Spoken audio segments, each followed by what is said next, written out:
여러분과 함께 주의 말씀을 같이 나눌 수 있는 기회를 갖게 해주셔서 감사하고, 특별히 우리 대학교회가 연직교회를 또 이렇게 돕는다는 우리 목사님의 소식을 듣고 감사한 마음을 또 이렇게 여러분과 얼굴을 대면하면서 저희 교회 소식을 또 잠깐 알려드리는 것도 좋겠다 하는 생각에서 기꺼이 수요 예배에 여러분들 앞에 서게 되었습니다. 84년 된 교회이고요. 교회 역사는 84년이가 꽤 오래됐죠. 그게 복음화가 들어온 지는 어떻게 보면 한국 교회의 역사만큼이나 오래된 그런 유적지라고 얘기할 수 있습니다. 그래서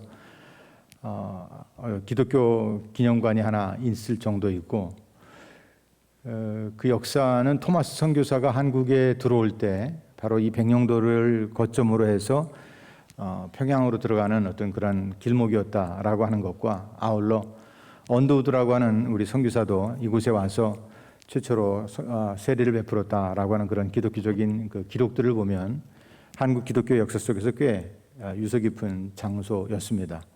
그것은 옛날 복음이 되게 중국이나 또 혹은 황해를 통해 가지고 평양이나 서울을 기점으로 하려고 할 때 그 항로가 되게 보면 옛날에는 비행기가 아니라 다 항해로 들어왔기 때문에 그 항로가 바로 이 서해안에 있는 이 백령도가 그런 거점이었다라고 하는 지정학적인 위치를 갖고 있습니다.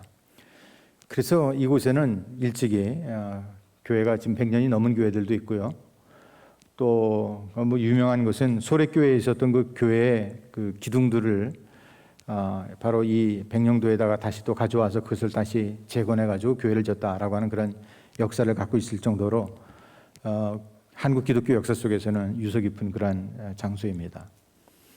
그런 가운데 제가 지금 담임하고 있는 지역은 공교롭게도 공교롭다기보다도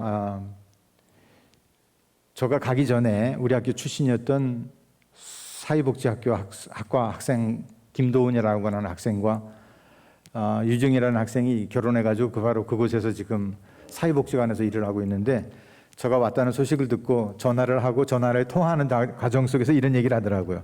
목사님, 아주 백령도 오신 것이 굉장히 뜻깊은데 특별히 오셔도 어떻게 이렇게 오지로 오셨습니까? 라고 해요. 백령도보다도 더 오지다, 뭐 이런 얘기를 하기에 깔깔대고 웃었습니다. 그만큼 다시 말하면 저희 동네는 이게 산 능성이를 타고 이렇게 들어가면 또 하나의 좀 이렇게 분지와 같이 어떻게 보면 아늑하다고 얘기할 수 있고, 또 혹은 다른 곳과는 굉장히 차단된 듯한 어떤 그런 장소입니다. 바다를 끼고 있기 때문에 많은 사람들은 낭만적인 섬이라고 생각할 수 있을는지 모르지만 우리 위도상에서는 38선 북쪽으로 바로 그 몽우포 바로 해수욕장을 마주보고 있는 북한과의 거리이기 때문에 군사적인 그런 그 방어 구축이 더 바닷가를 다 끼고 구축되어 있기 때문에 바닷가의 낭만이라고 하는 것들은 별로 이렇게 경험할 수 없을 정도의 어떤 그런 바닷가의 풍경이기도 합니다. 그러나 노을이 지면 서해 바닷가를 불태우는 아주 그 빨간 불빛이 너무나도 인상적인 그런 장소라고 또 얘기할 수 있습니다. 그곳에 이렇게 아름다운 지정학적인 이유 때문에 기독교의 역사의 어떤 거점이 되었긴 했지만, 오랜 세월이 지나면서 역시 그 지역도 많은 그 육지와의 어떤 교류나 또 혹은 새로운 군사작전 지역이라고 하는 어떤 그런 새로운 정치적인 어떤 패러다임에 의해 가지고 기독교적인 오랜 전승들이 많이 이제 희석화되어 있는 그런 지역입니다.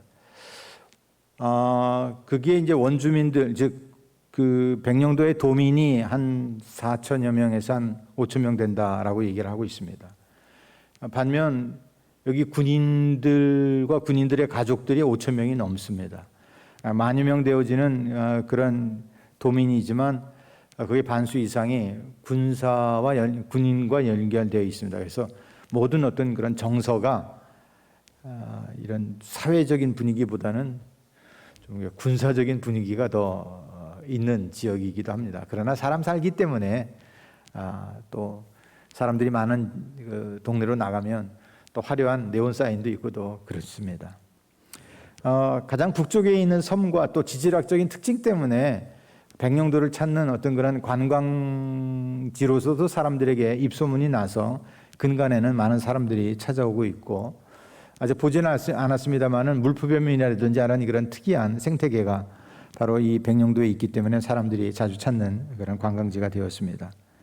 그러나 동네마다 일찍이 100여 년의 역사를 갖고 있기 때문에 동네마다 조그마한 그 교회들이 하나씩 있고, 그 교회는 그 지역을 담당하는 어떤 그런 특징과 그런 그 구원의 방주로서의 어떤 역할들을 지금까지 감당하고 있다고 말할 수 있겠습니다.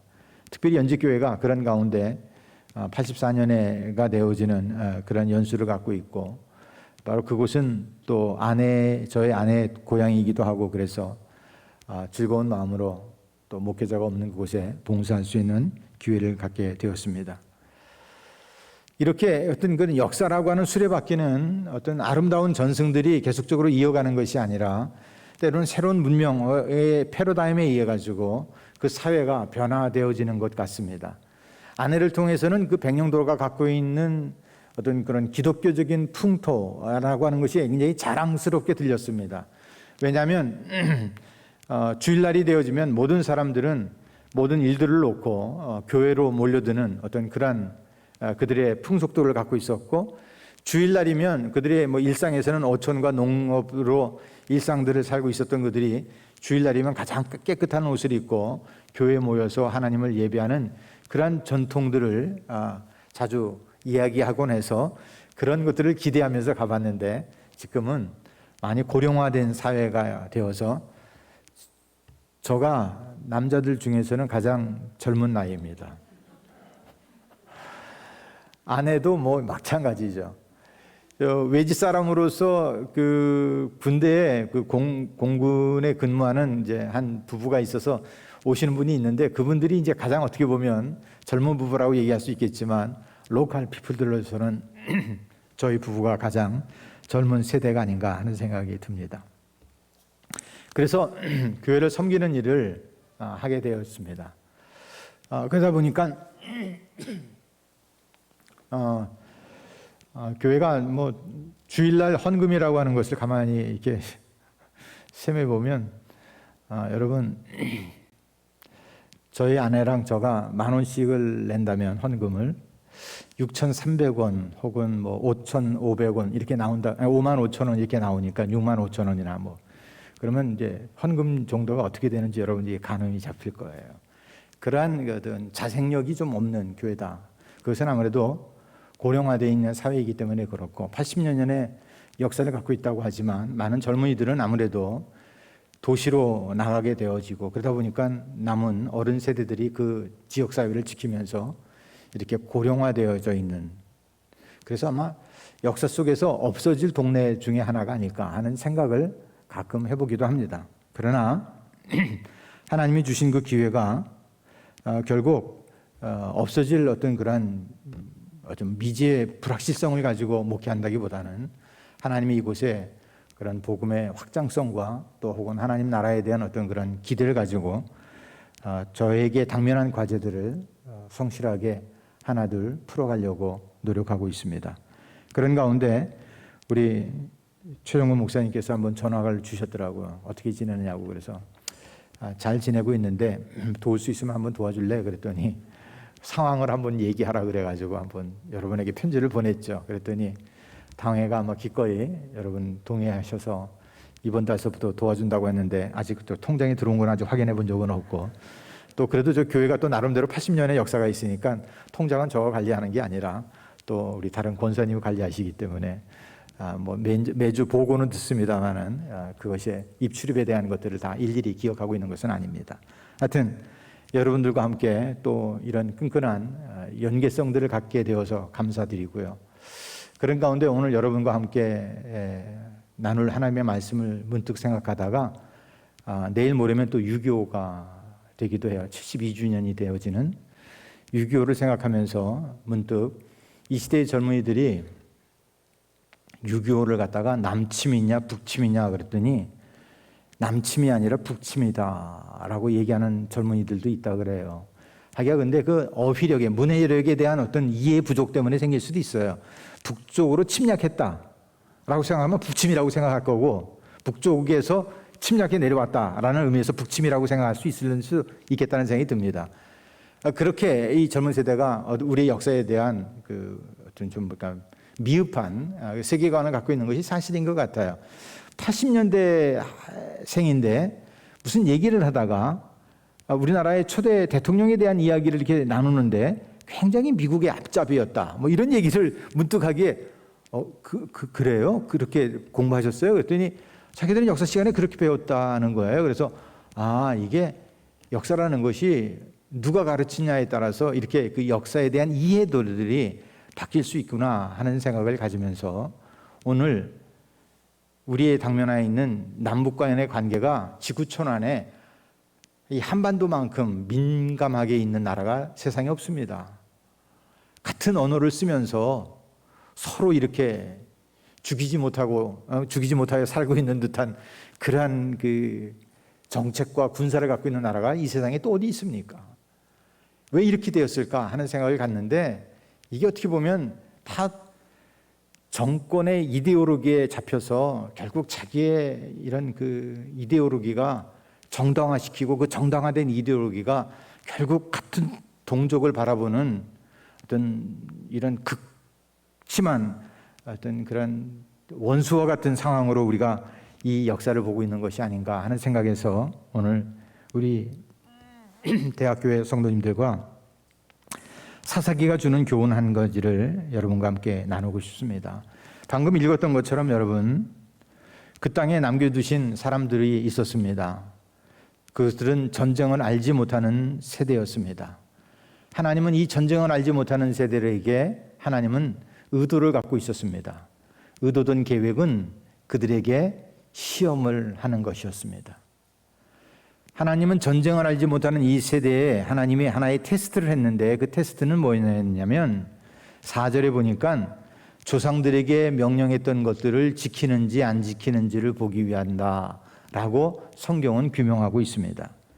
다시 말하면 오늘 하나님은 젊은 세대, 가나안 땅에 정착하여 과거 광야에서 어떻게 살았는지를 알지 못하는 세대가 출현하자마자 그들은 전쟁은 멈췄고 가나안 족속들은 구속 속에 아직도 살아남아 있고, 그들과 더불어 살아가면서 그들이 하나님의 이 약속의 땅에서의 하나님의 의도와 그 뜻들을 저들이 이해하고 있는지 아니하고 있는지를 시험하고자 하나님이 오늘 이 역사를 우리들에게 조명해 주고 있다는 것입니다. 여러분, 오늘 이 세대가 전쟁을 모르고 있습니다.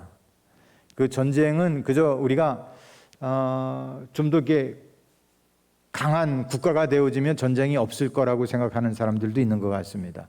또 우리가 평화적인 어떤 그런 정책들을 쓰면 원만해져 가지고 북쪽이 그들의 어떤 정책들을 오픈하고 하나가 되어지는 나라가 올 것이라고들 기대하고 있는 것 같습니다.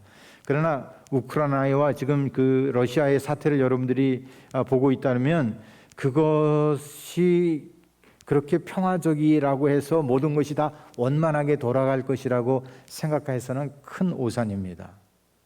왜냐하면 우리는 우리의 전쟁이 준 교훈이 있기 때문에 그렇습니다.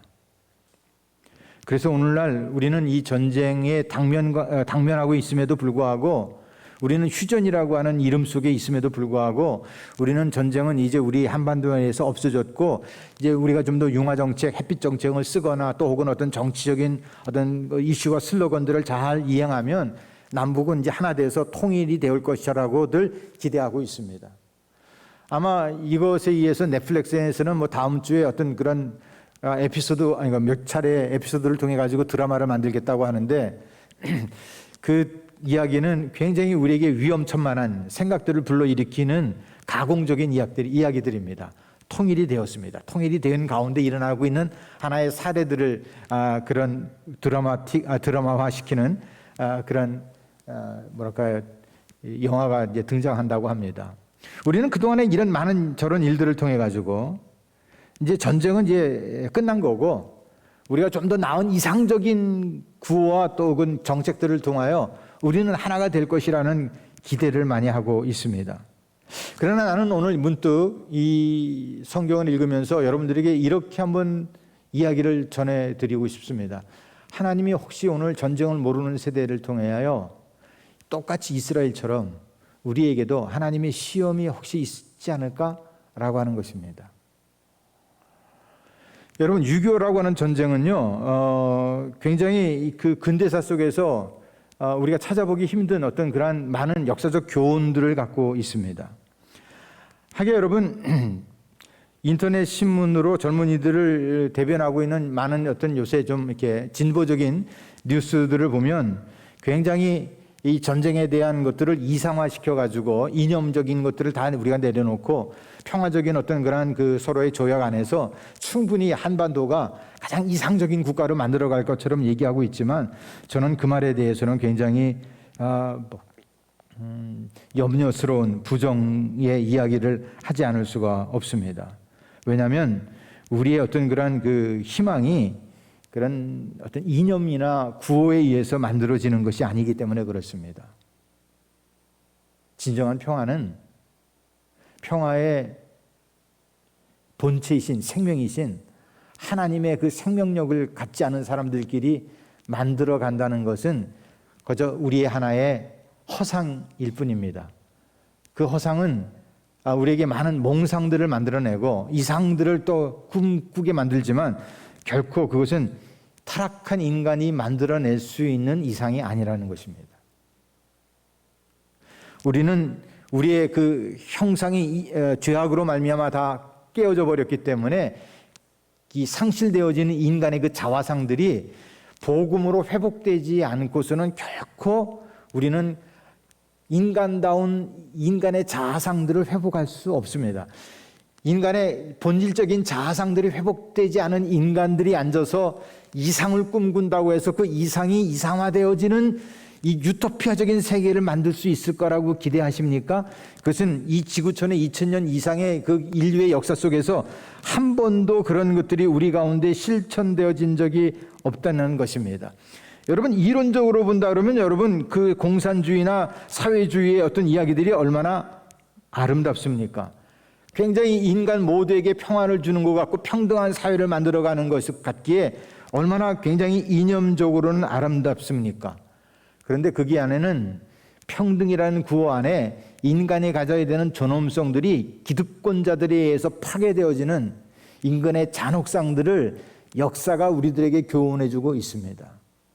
그러기에 전쟁이 없는 세대를 살면서 전쟁을 더 이상의 인간의 한 시대의 과거적인 어떤 그 과거의 사건으로서 여러분이 더 이상 이제 우리에게 일어나지 않을 것처럼 얘기하는지 모르지만 지금 유럽에서 일어나고 있는 사태를 보면서 여러 세대들에게 한마디 하고 싶은 겁니다. 여러분, 전쟁의 모르는 세대를 통하여 우리 하나님은 의도된 계획을 갖고 있었습니다. 그것은 이 시험을 통하여 저들이 하나님의 그 의도를 따르고 있는가 아니 따르고 있는가를 보겠다는 것입니다. 그것이 무엇입니까? 여호와께서 모세를 통하여 그들의 조상들에게 이르셨던 명령들을, 즉 다시 말하면 하나님의 명령과 규례와 법도를 따르는지 아니 따르는지를 보겠다는 것입니다. 나는 오늘도 이 세상 속에 많은 것들이 유토피아적인 이상들을 만들어냅니다. 우리의 의학이 우리를 장수하여 120세까지 만들어갈 것처럼 얘기합니다. IT 기술들이 우리 인간이 하지 못하는 모든 영역들을 대신하면서 우리는 더 자유롭고 아주 행복한 사회가 도래될 것처럼들 우리들에게 지금 치장하고 있습니다. 그러나 여러분, 이 구호들에 여러분이 너무나 망상에 빠지지 마십시오. 이게 다 허상입니다. 결코 인간은 그렇게 되어질 것 같지만 되지 않은 것이 역사적 교훈입니다.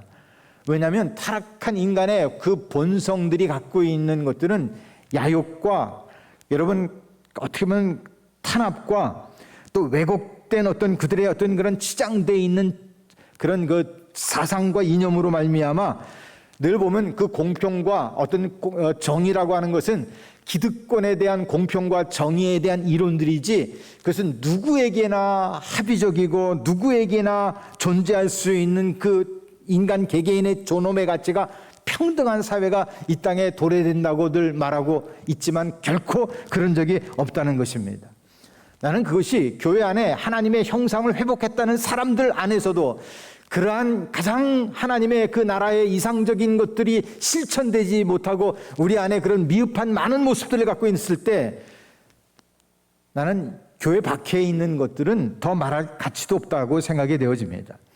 왜냐하면 예수 그리스도를 잃어버린 사상이나 체제 안에서는 어떠한 것도 완전할 수가 없기 때문에 그렇다는 것입니다. 아까도 얘기했습니다만 공산주의 이론상에서는 얼마나 아름답습니까? 민주주의, 물론 지금 우리의 현실적인 어떤 이런 국가의 많은 체제 속에서 민주주의를 대신할 수 있는 어떤 정치적인 체제가 없기 때문에 그런다고 말하고 있지만 민주주의가 우리 모든 인간의 이상주의입니까? 그것도 아닙니다. 여러분, 우리가 갖고 있는 어떤 많은 정치적인 어떤 그런 방법들이 우리에게 행복하고 다행스러운 일 것처럼 얘기들 하고 있지만 나는 그저 내 인생에 지금까지 이 사회를 조명해보고 내가 살았던 그 연수들을 고민해볼 때 결코 어떤 체제도 인간에 대한 해답을 행복하게 대답할 수 있는 것이 없다는 것입니다. 사실 아까도 얘기했던 것처럼 공산주의나 사회주의는 기독교적인 세계관에서부터 출발했다고 말할 수 있습니다. 예수님께서 말씀하셨던 가난한 자들을 보살피는 것, 그리고 모두가 자신의 재산을 나누며 살아가는 것, 이와 같은 정신이 바로 사회주의와 공산주의의 주요한 철학 중에 하나인데 그러한 정신과 이념이 어떻게 보면 실현되지 않아서 그렇지 그들의 구원은 바로 여기서부터 출발됐습니다. 근데 그 출발이 우리는 초대교회에서 볼 수가 있습니다. 평등과 정의를 추구하겠다고 하는 어떤 그들의 공산주의와 사회주의에서 우리는 희망을 보는 듯 하지만 타락한 인간의 본성 안에서는 그것을 이룰 수가 없다는 것입니다. 그렇다고 지금 민주주의나 자유경제체제가 올바르게 운영되고 있다고 여러분들은 믿고 있습니까? 자유와 인권 강조하면서 무한한 발전을 이루어 우리들에게 가장 행복한 미래를 도래할 것처럼 얘기하고 있지만 정말 그것이 그렇게 가능합니까? 많은 것에 어떤 인간의 존엄성들이 아주 가장 존중되어지는 사회가 민주주의라고 해가지고 우리는 이 민주주의가 인간을 가장 행복한 사회로 만들 것처럼 얘기하고 있지만 오히려 그 이면 속에는 많은 어두운 그림자들의 수많은 문제들을 안고 있는 것이 오늘 우리가 살고 있는 사회이기도 합니다. 하나님은 그렇다면 오늘 우리들에게 무엇을 원하십니까?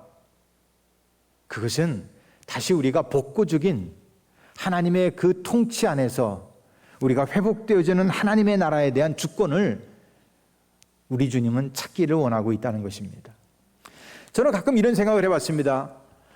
평양을 가지고 아시아의 모른 예루살렘이었다고 합니다. 그만큼 거기에는 많은 교회와 또 혹은 한때는 정말 그 성역화된 어떤 도시처럼 모든 신앙의 어떤 그런 그 기원이 바로 거기서부터 샘솟듯 솟아나오는 그런 도시였다는 것이죠. 그런데 지금은 이 세상에서 유례 없는 우상화되어져 있는 도시가 바로 저 평양 아닙니까? 이 한반도에 많은 선교사들이 그만큼 순교의 피를 뿌렸고 그 복음으로 정말 열정을 불태웠던 많은 우리의 선진들이 있었던 그 땅에 왜 저와 같은 우상화된 국가를 만들어지는 것을 하나님이 허용하실까? 특히 여러분 북한 선교를 하는 우리 많은 동역자들의 이야기를 듣다 보면 정말 여기에 해답이 있을까 하는 생각을 가질 때가 한두 번이 아닙니다. 근데 여러분, 전쟁을 알지 못하는 세대는 삶의 우선순위를 잃어버렸기 때문에 그렇습니다. 다시 말하면 하나님의 말씀으로 사는지 안 사는지를 알고자 했다는 그 말의 이면적인 태도는 다른 것이 아닙니다. 그들은 하나님의 주권이 강조되어지는 사회를 경험하지 않아서 그런지 그들은 삶의 처세술만 발전해서 그들은 가나안 땅에 정착해서 가나안 사람들과 잘 융합해서 그들과 평화적인 조약을 유지하고 평화적인 어떤 그런 경제적인 체제를 유지하면서 그들은 살아가는데 익숙되어지다 보니까 그들은 하나님의 주권과 통치가 있어야 되는 것들을 잃어버리고 마는 것이죠. 오늘 여러분 이 땅에서 우리가 행복하게 살다 보면 하나님의 주권과 통치가 별로 우리에게 필요치 않다고도 생각하고 있습니다. 다시 말하면 하나님의 정의와 하나님의 공의가 이 땅에 이루어지는 것이 결코 내게 부담스럽고 내게 더 거추장스럽고 오히려 내가 더 많은 것들을 더 희생해야 되는 자리라고 생각하기 때문에 그런 것 없이도 살아가는 이 세상의 적절한 타협들, 이 세상에 주어지는 어떤 그런 좀 여유로운 삶에 대한 어떤 적당한 화합들, 이것이 어떻게 보면 더 이 세상을 즐길 수 있는 방법인데 굳이 애써 십자가를 지고 자기를 부인하고 주님이 말하는 그 희생의 자리까지 굳이 가야 될 필요가 뭐가 있느냐라고들 생각하고 있다는 것이죠. 하나님의 오늘 의도는 하나님의 말씀으로 산다 안 산다는 다른 게 아니라 그분의 통치가 우리의 삶의 자리 속에 있는가 없는가라고 하는 거예요. 그분의 주권이 나의 삶의 모든 영역 속에 있는가 아니 있는가. 여러분, 그들은 어떻게 보면 가나안 땅에 들어가서 그들과 더불어 살아가는 것에 대하여 굉장히 익숙되어져 있고 그것으로 말미암아 평화가 공존되어진다고도 믿고 있었기 때문에 그래요. 그런데 우리가 잘 아는 듯이 여러분 사사기의 교훈이 뭐였어요? 하나님이 한 세대는 그렇게 살게 해요. 그러나 그 세대가 끝나면 어떻게 되죠? 이방인들이 쳐들어와서 그들을 굉장히 악압 가운데 그들의 모든 주권들이 수탈당하고 또 모든 것을 잃어버리면서 다시 하나님을 찾게 되지 않습니까? 잠시 우리가 편한 듯하여 하나님이 오늘 우리들에게 주신 축복이라고 망각하지 말라라는 것입니다. 사랑하는 성도님, 오늘 전쟁을 알지 못하는 세대는 결국 영적으로 타락하여 끝내는 하나님의 진노를 받게 됩니다. 남겨두신 이 열국으로 하나님은 이스라엘을 시험해가지고 그 청종 하나 아니하는 자 하나님이 지금 보기를 원했고, 그랬더니 그들이 어떻게 살았는가? 여러분, 성경은 뭐라고 얘기해요? 그들이 왜 가나안 사람들과 더불어 사는 이야기들 여기서 이렇게 길게 설명을 할까요? 다른 게 아닙니다. 그들은 가나안 정착에 대하여 이방 사람들, 주변의 사람들과 적절하게 살아가는 것이 가장 평화를 유지하는 방법이라고 생각했기 때문에 그렇습니다. 오늘도 한반도의 평화 조약이 그런지 모르겠습니다. 그들과 잘 타협하고 강대국들과 우리가 적절하게 유지하면 그저 평화는 존재할 거라고 생각하는지 모르겠습니다. 그런데 러시아가 어떤 일을 벌였겠습니까? 그 주변에 자기들의 옛날에는 연방국들이었던 그 국가들에 대해서 지금 일어나고 있는 사태를 보십시오. 저는 그래서 이스라엘의 적과 적절한 화합은 그들의 평화를 유지하는 것이라고 생각했는데 오히려 평화 공존해야 될 그 이웃과의 적절한 그 관계가 나중에는 그들에게는 올무가 되어졌다는 것이죠. 여기서 그러면 우리는 과연 이 세계관을 어떻게 봐야 되느냐라고 하는 그런 숙제를 안게 되어집니다. 굉장히 그런 우리는 국수적인 어떤 그런 국가관을 가지고 비타협적인 세계관을 가지고 살아야 되느냐? 아니에요. 하나님은 오늘 가나안 땅에 일부러 이스라엘에 많은 가나안 족속들을 남겨두셨대요. 남겨주셨다는 말은 뭐냐면 그들과 더불어 사는데 그 가운데 하나님의 주권을 철저하게 인정하고 살아가는가 안 살아가는가, 하나님은 그것을 의도하고 있다는 거예요. 오늘 이 땅에 저와 여러분들이 살아야 될 그런 숙제가 바로 이것입니다. 우리가 손만 뻗치면 편하고 그저 순조롭게 살 수 있는 방법들이 많이 있습니다. 그런데 그 가운데서 하나님은 오늘 그 가운데서 그들과 더불어 타협하며 살아가는 것을 원하는 것이 아니라 하나님을 철저하게 의지하는, 하나님의 주권을 인정하는 그분의 통치가 우리의 삶 속에 배어서 새어나오는 그런 하나님의 사람들을 기대하고 있다는 것입니다. 여러분, 유교에 대한 여러분 영적 교훈을 하나 가르칠까요? 여러분, 유엔에서 6.25 때 안전보장 이사회에서 야, 한국이 이렇게 동난이 일어났는데 우리가 가서 돕자. 그때 소련이 그때 와가지고 그게 비토를 놨으면 한국에 참전 용사가 일어날 수가 없었어요. 그런데 그때 소련이 하여튼 자동차가 고장 나가지고 그때 그 시간에 제대로 도착을 못 해가지고 그때 만장일치로 파병하는 것을 동의하게 됐대요. 우크라이나에 지금 전쟁이 일어나는데 유엔에서 동의하지 않는 몇 나라가 있었어요. 그 몇 나라가 있는 바람에 지금 거기는 용사들을 파병할 수 없잖아요. 국가들이 그 주변에서. 나는 한국의 6.25 동란 여기에는 하나님의 각별한 어떤 하나님의 뜻이 있었다고 봐요. 그 뭐 짧은 시간에 여러분에게 이런 역사 의식들을 다 얘기할 수 없지만 분명한 그 한반도의 그 역사를 우리는 신앙의 눈으로 보는 그런 기독교적 세계관, 성경적 세계관이 우리에게 필요한 거예요. 다시 말하면 오늘 우리가 이 땅에 살면서 이 땅에 많은 것들이 우리에게 영향력을 줘요.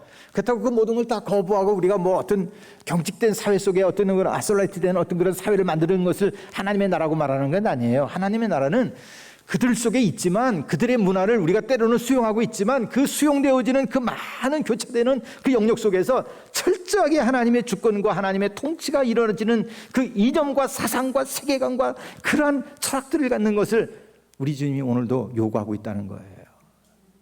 그것이 오늘 하나님이 전쟁을 모르는 세대에게 의도하신 시험이었어요. 오늘 모든 것이 편하다라고 하는 이 세대를 살고 있습니다. 여러분 70년 전에 우리 전쟁이 일어났을 때 정확히 72년 전이겠죠. 동란이 일어났을 때 한국에 한번 여러분 그 동영상 뭐 사진 같은 거 보신 적 있어요? 정말 지지를 못 살았습니다. 그렇죠? 정말 가난했어요. 선교사들이 와서 찍었던 사진들을 보면요, 100년 전에 정말 이런 나라가 있었구나 할 정도로 여러분 내 나라가 아닌 나라 같았어요. 근데 복음이 들어와 우리를 개화시키고 우리의 의식들을 변화시키고 그 복음의 생명에 또 인간에 대한 어떤 그런 존엄 사상들이 우리 안에 일어나면서 정말 세계가 놀라는 그런 10대의 어떤 그런 경제 개발에 있는 어떤 그런 국가가 됐어요. 어제는 여러분 보세요. 세계에서 7번째로 스스로 우리의 어떤 그런 기술을 가지고 우주에다가 우주선을 쏴내는 그런 나라가 됐어요. 이런 많은 것들이 풍요로워지고 넉넉해지고 모든 것들이 이제 잘 되어져 가니까 그 옛날 하나님을 의지하고 그분의 주권의 통치와 그분의 나라를 세우고 그분의 뜻을 쫓아가려고 했었던 그 많은 열정들을 잃어버리고 말았어요. 사랑하는 성도님, 나는 오늘 대학교회가 바로 그 명령을 다시 여러분들이 회복해서 이 땅에 하나님의 나라의 주역들이 되어지고 이 교회에서 그런 하나님 나라의 일꾼들이 자꾸만 나타나고 또 세워지고 길러지고 그래서 여러분의 이 대학교회가 앞으로의 10년, 20년 후에는 여기에 출신들이 한국 사회 속에 곳곳에서 하나님의 그 의도된 시험들을 잘 치고 하나님의 영역들을 넓혀가는 그런 아름다운 하나님의 교회가 되기를 주 이름으로 축복합니다.